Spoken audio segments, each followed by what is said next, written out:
We're Chloe and Ben, an Australian couple who have packed up our lives and traded it for one on the move. Whether it's navigating the ocean or wandering the land, we've got you covered.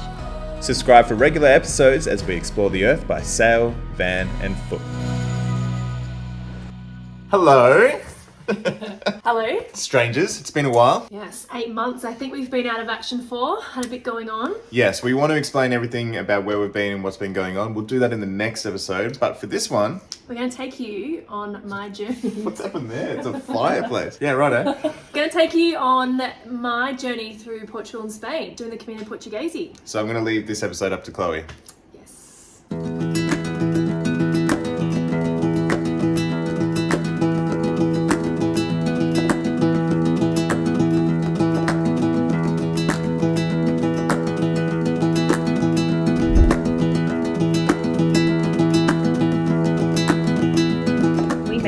Porto. Thankfully, we got here in one piece. We ended up having to catch the bus instead of the train. The train was sold out, so it took a little bit longer than we expected to get here, but we got here. So it is a stunning town. I've just been walking around and it's just gorgeous.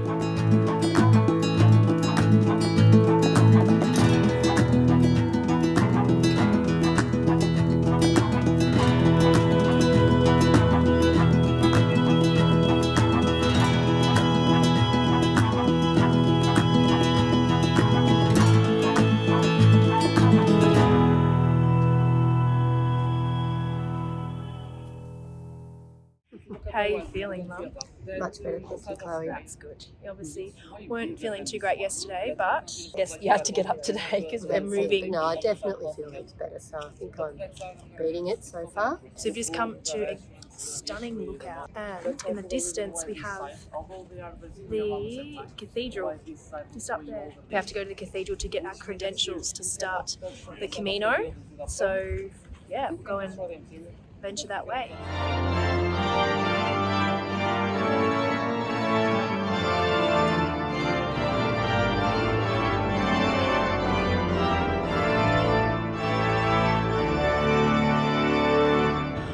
We have our credentials, and now as we go along the Camino path, it will be stamped at each spot that we go to? Yeah, basically every night you stop you get a stamp on your passport. Usually for the last 100 Ks you have to have at least 2 stamps a day as well to get into anywhere that will allow pilgrims to stay. Okay. So yeah, by the time we finish this will all be filled up. The Camino is a network of paths that are the way to the tomb of the Apostle St. James in Santiago De Compostela in Galicia, Spain. Caminos have been walked for centuries by millions of pilgrims. Historically, in medieval times, this was for religious reasons, and in the modern time has become an escape for people to find meaning in their lives, clearing the mind, and offers a sense of camaraderie and connection as everyone is heading in the same direction. It is a spiritual journey where you'll have tough times, wonderful experiences, and meet a wide range of people. It allows people to find new perspectives, and as the saying goes, what you will find on the Camino is often not what you thought you were looking for.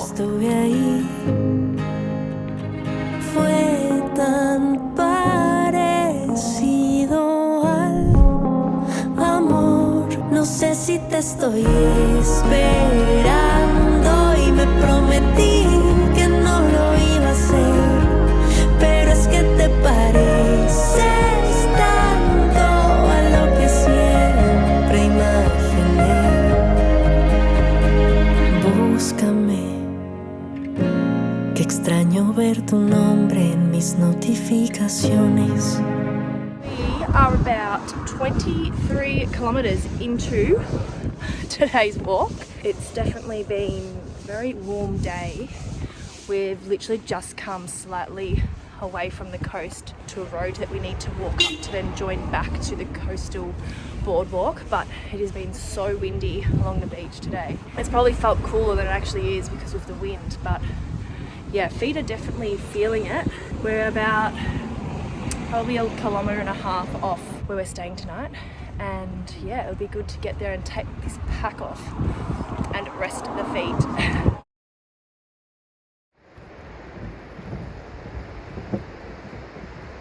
The morning of day 2, still on the coast at the moment, So just left our accommodation about 10 minutes ago. Gorgeous sunrise. So we've got about another 25 kilometres to do today. We're going inland a bit, so trying to join the central route and leaving the coast, which I'm a bit sad about. But yeah, feeling good so far. Start is feeling good. Hopefully it stays that way.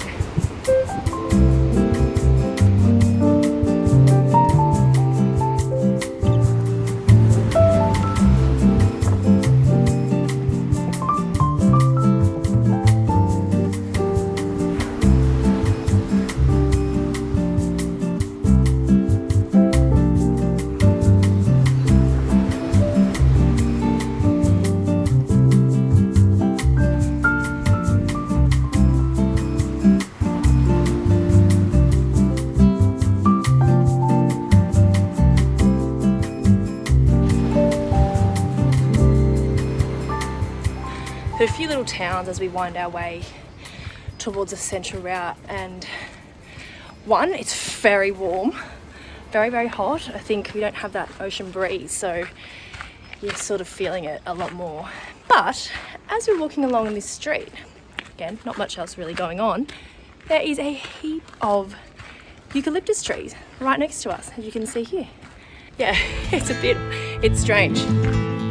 One feature we came across leaving Vila de Conde was the Aqueduct of Santa Clara, which is the second largest aqueduct system in Portugal. The history of the aqueducts was to create a way to bring water from the hinterland to the cities. This one included 999 arches stretching for 4 kilometres.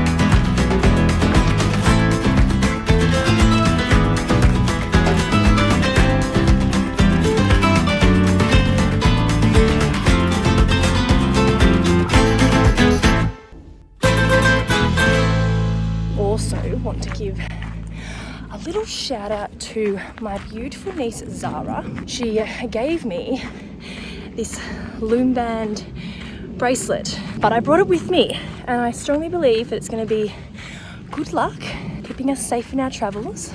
And it's a little cupcake on the end of it, because I used to call her when she was a bit younger my little cupcake. Little shout out to her, to Zara, Ziggy and Zoe, my beautiful 3 nieces who are at home waiting for us to return. One thing that we've definitely worked out with the central route is that there's a lot of the time you're walking on roads, therefore, you know, you've got cars going past you, and the roads are quite narrow, so when you've got 2 cars going past, they don't have a lot of room. And a road like this isn't too bad, but there are some others where it is scary. They go so fast. That looks slow. You've definitely got to be mindful when there's cars coming that you get out of the way, and that you sort of have a bit of room to be able to move, because they come past very close.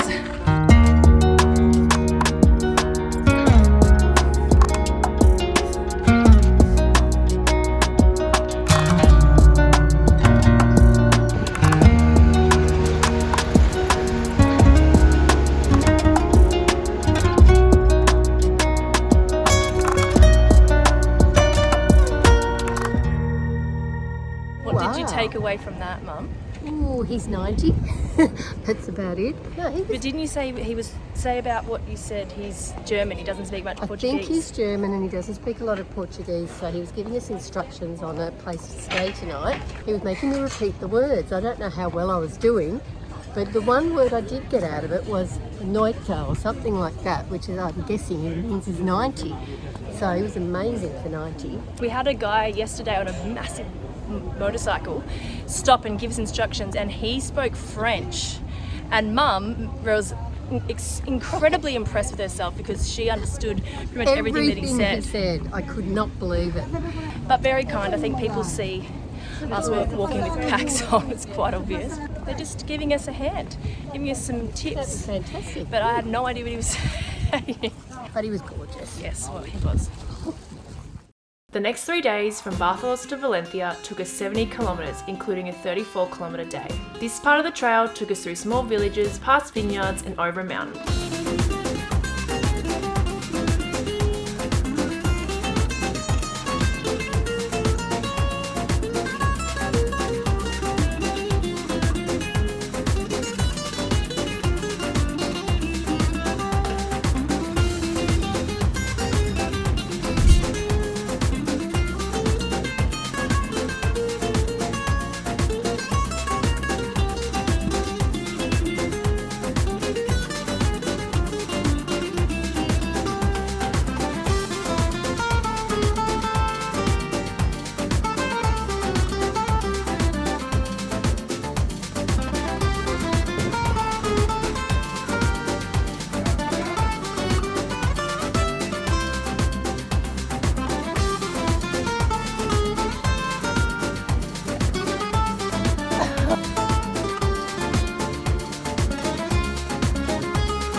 We have made it to Valenca, which is the town that borders Spain, but still in Portugal. So yeah, it was our last day of walking in Portugal today. We'll have a little bit as we walk over the bridge to the next town, which is Tui, which is in Spain.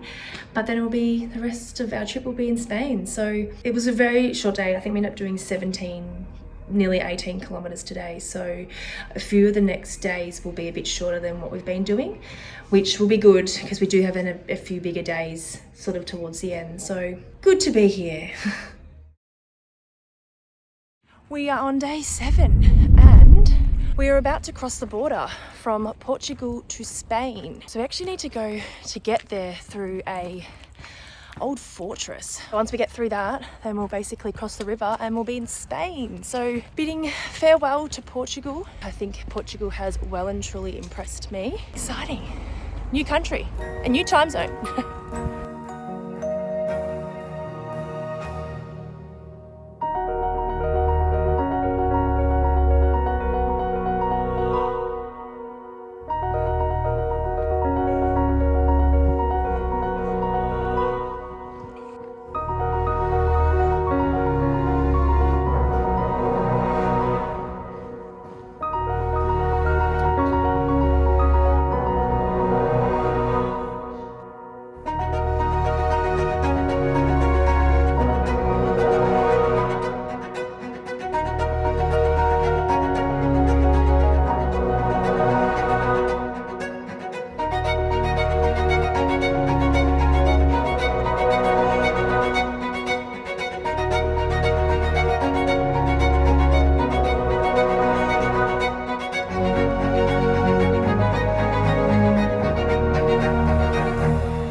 Had nothing open as expected. They just don't do breakfast, and it's also Sunday, so probably doesn't help. So we've gone through Tui, we just kept going. We're just gonna have to push on until we find somewhere to stop. But it's amazing the difference already on the trail.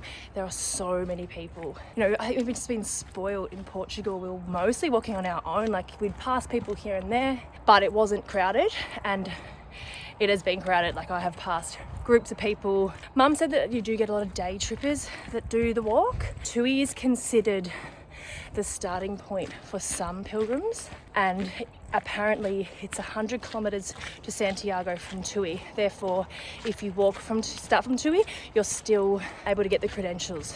Yeah, it's different. It'll take a bit of getting used to, but I guess that's what the Camino is all about.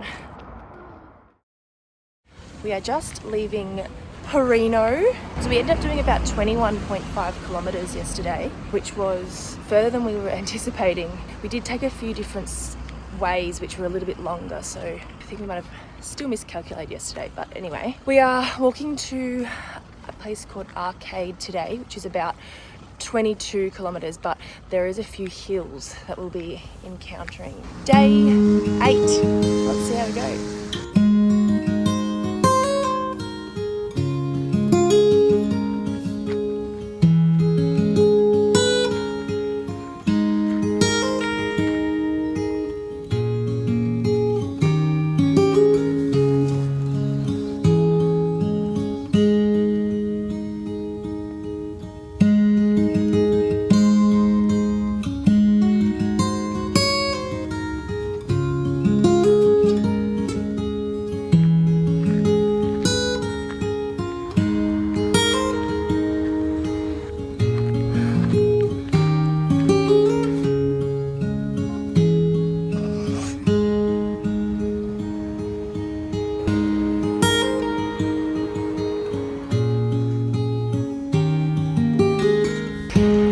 We have just left Redondela and there was a lot of people in the town. So I would say a lot of people are staying there tonight. They were lining up at the Alberg. Good to keep going. Got another 7Ks, about an hour and a half ahead of us, but the sun is out, it's warming up, so we've just stopped to put some sunscreen on. And yeah, it's actually nice to have some sun back again. Yeah, good to power through in the beautiful sunshine.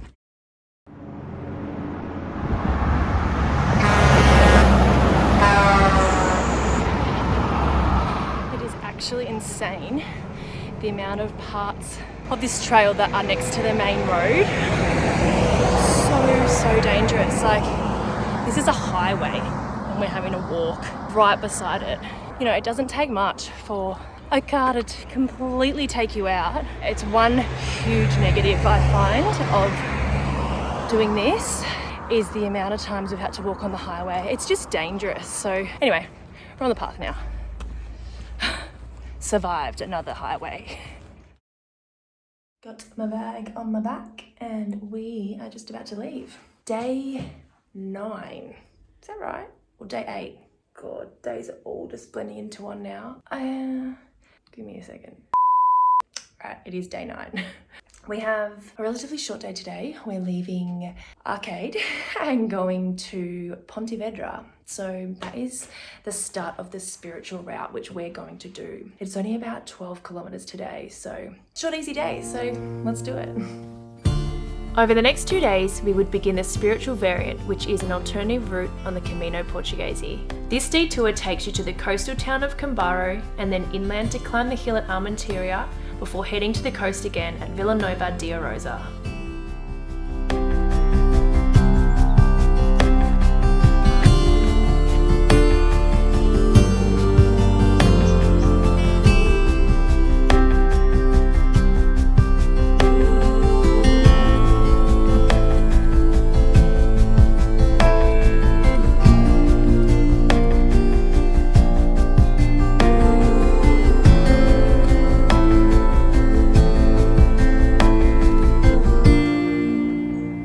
We just finished having a quick little bite to eat and now we're taking on the start of the big hill. So for the rest of the day, we're pretty much going to be climbing. We've done 12.6 Ks, it's a 22K day, so another 10 Ks of just hill. Let's see how we go. Ready to work up a sweat.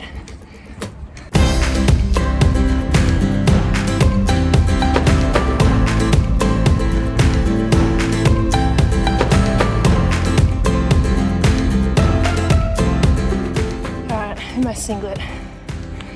I'm in business. It doesn't look like much of a gradient. It just looks like a flat hill. I'm going to cut to the Wise Pilgrim app where it shows the ascent, I suppose, how high we are climbing. and how long it takes to get to the top. Certainly getting the heart rate up and up into the maximum before. More manageable. I'm not sure how mum's going, she's down there. If you're gonna be hiking up a hill, I prefer this than streets that are just like vertical. Sweaty, but nice. And doing it.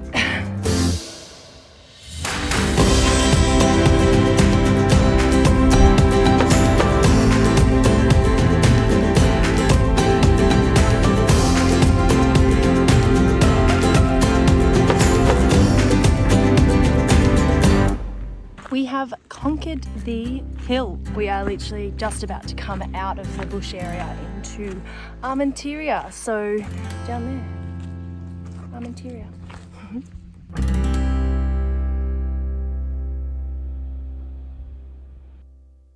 We are just at the start of our day today, day 11, and we've been told that today is the most beautiful day of the whole trek. And we can see why. What we've just been walking through is incredible waterfalls, rainforest. Someone said it was like a fairyland, and I can completely see how that would be an accurate description. It's only about 8 o'clock, just after 8, so it's been a little bit dark in here, which is a bit of a shame. It would have been nice to walk through here when the sun was high in the sky, but still beautiful nonetheless. Very tranquil and very peaceful.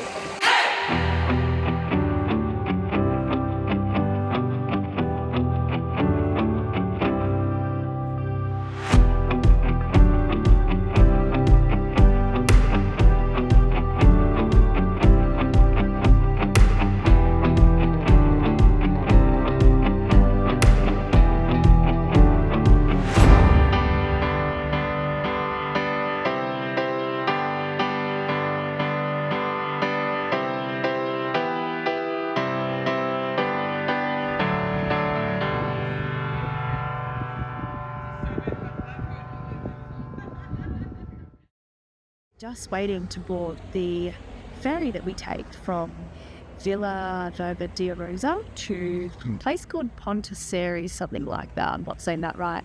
But this is part of the spiritual route, so this is considered part of the pilgrim journey. So it's great to have a day of taking the boat, being on the water, which I love, something a bit different. There's a lot of people here, so it's going to be interesting to see how everyone fits on, but it'll be really good to see some of Spain by the water. Looking forward to it.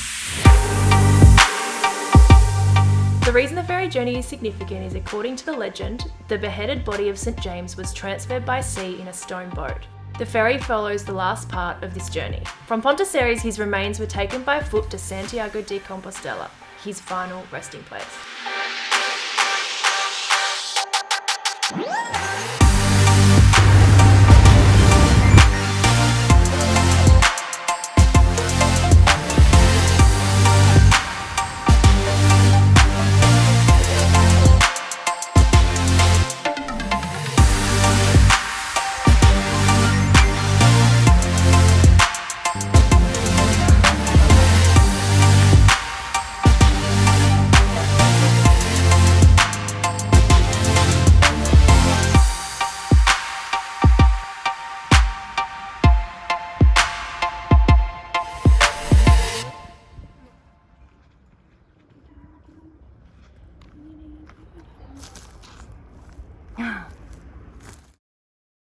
We arrived into Picarana, I think is the name of the town that we arrived at last night. Today we're leaving it to go to Santiago. Oh, it's the final day. We've got about 16 kilometres to get to Santiago.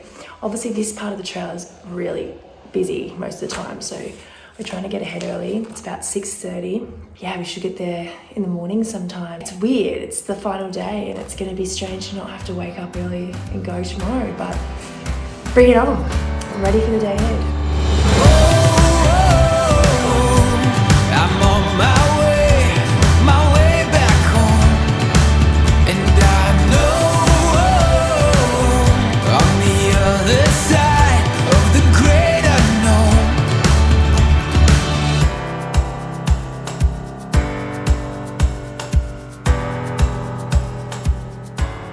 We're about 4 kilometres out from the cathedral in Santiago, which is the finishing point for the Camino Portuguese, and definitely taking the time to reflect on what we've done and what we've achieved and how far we've come, all the scenery that we've encountered and people and everything that I guess encompasses what a Camino is. So really today, given we're on day 13, last day, trying to take the time to really take it all in and just be appreciative for one, being able to do this, secondly with my mum, which has been amazing, and just that our bodies are capable of doing far more than we ever think. It's also very mental, and you've got to have your head in it to be able to push through on those days where you just want to stop.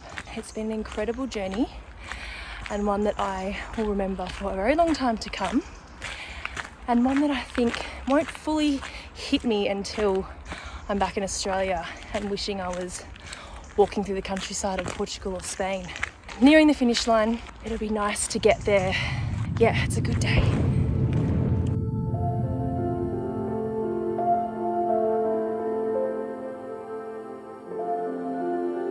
We can see the cathedral straight in front of us, so it's about 100 metres. So I reckon we could safely say we have survived it, unless something drastic happens in the last 100 metres. We're nearly there.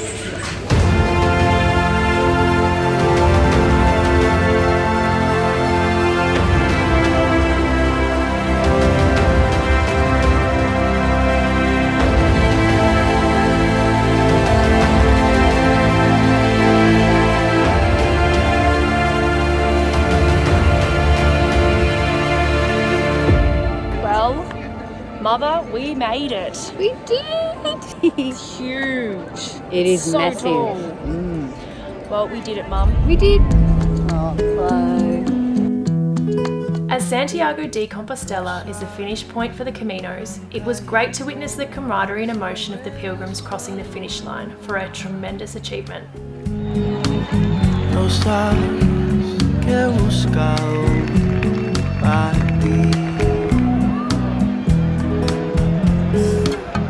We were also lucky to bear witness to the Botafamiro at the Pilgrims Mass, which was a fitting finish to our Camino. We walked in 13 days over 250 kilometres from Porto to Santiago. We had now accomplished the Camino Portuguese, an unforgettable way to explore the earth. Hello, I'm finally back from the Camino, back into civilization and reality. But I thought it'd be a good opportunity to do a bit of a tips and tricks section, because I know before I went there was a lot that I didn't know, and it probably would have been good to watch something like this to be able to have a bit of an insight into what to expect. First thing, shoes. I ended up going to Anaconda and getting a pair of, which I have written down here because it's a mouthful. They are Solomon's Women's XA Pro 3D V8 Gore-Tex low hiking shoe. So I was quite happy with the trail shoe. I do think because of the cobblestones, it's probably not a bad way to go. But for my recommendation, I would definitely recommend the Solomon shoes because I found them to be great, really easy to put on and off, and yeah, was relatively good for me. Thumbs up for those. Another one that a lot of people will probably be wanting to know about is what kind of pack I took. We were carrying our packs throughout the whole trip. A lot of people do opt to have their luggage sent forward, so they just have a day pack throughout the day and then they have their bags waiting for them when they get to their destination. Mum's bag I think was about 6 kilos, so she did amazingly to get it that light. I started at about 9 kilos, got it down to about 8.5. I reckon by the time I had an extra few things put in there, it was probably sitting around 9. Probably could have looked into better packs. Got it here. So it was one that just clips on here, clips down, pocket at the front, pockets on the side, straps on the back that you can adjust. Whatever works for you. I would recommend a 40 to a 45 litre pack if you're doing a 10 to 15, maybe 20 day trek. Again, depends what Camino you're doing and how long it's going to take you, but that would be my recommendation for that. So there are a bunch of different apps out there that are all about the Camino.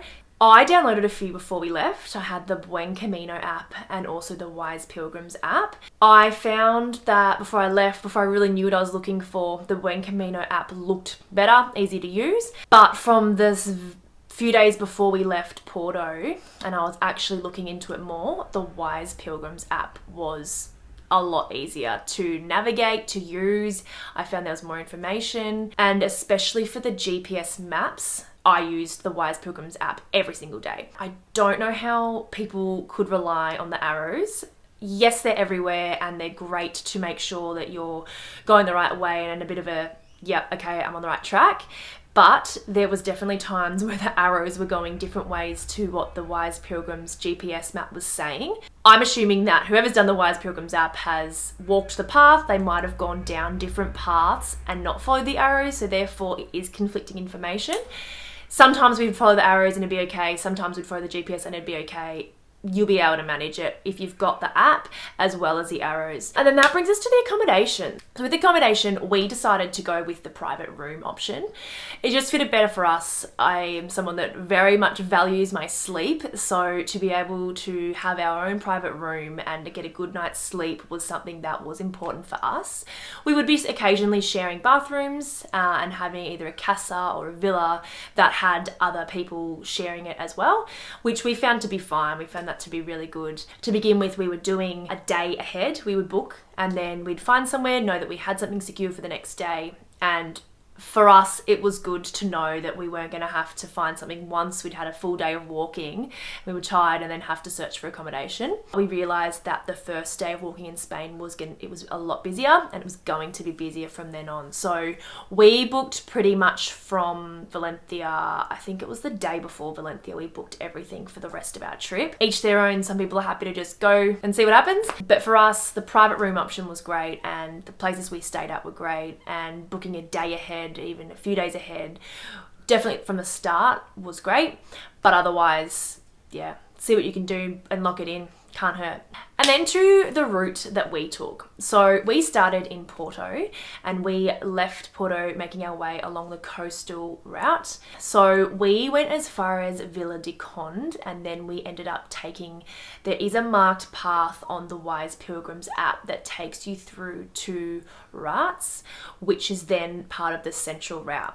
So we found that was fairly well signposted, but also very much relied on the Wise Pilgrims app. And I think without that, there could have been places that we would have taken a wrong turn and got lost.